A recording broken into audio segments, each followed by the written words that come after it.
Here's Mark Halperin last night, Bloomberg TV, his TV show, All Due Respect. He co-hosts with John Heilemann, and they are discussing Carson, the presidential campaign, and the Politico story that we exposed as an assassination attempt last Friday. Is Ben Carson in better shape or worse shape today than he was headed into the weekend when this story started to explode? He's in better shape. Most of these stories have burnt out. The bases are out around him. He's raising a ton of money. But on none of these stories has he been caught lying. Not one of them. Did he shield people at his high school? What were the circumstances of a hoax involving a psychology course?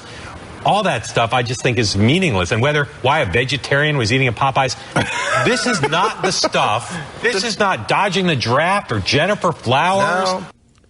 Dodging the draft or Jennifer Flowers?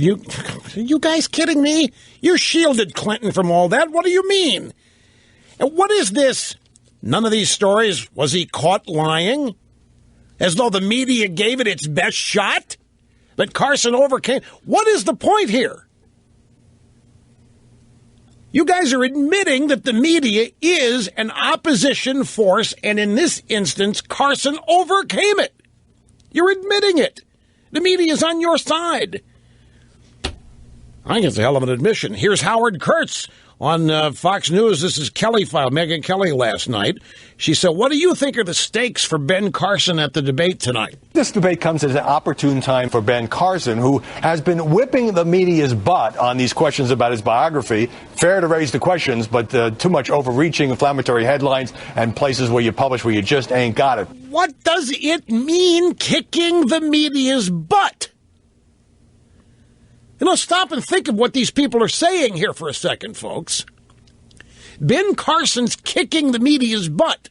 It's an admission that the media is an opposition force. So it isn't media. It's the Democrat Party, Howard. Come on.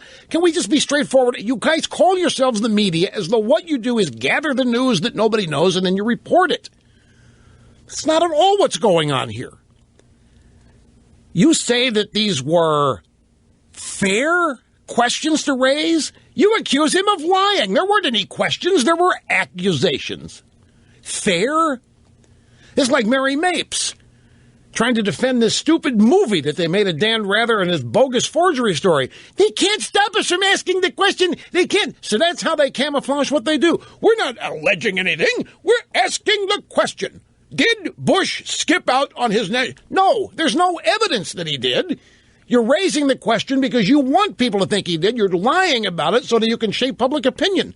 There was no evidence Carson ever lied. You had to fake a headline. You had to fake a story. And now the story is that Carson whipped the media's butt. Why should that even have to happen? The Democrats never have to whip the media's butt.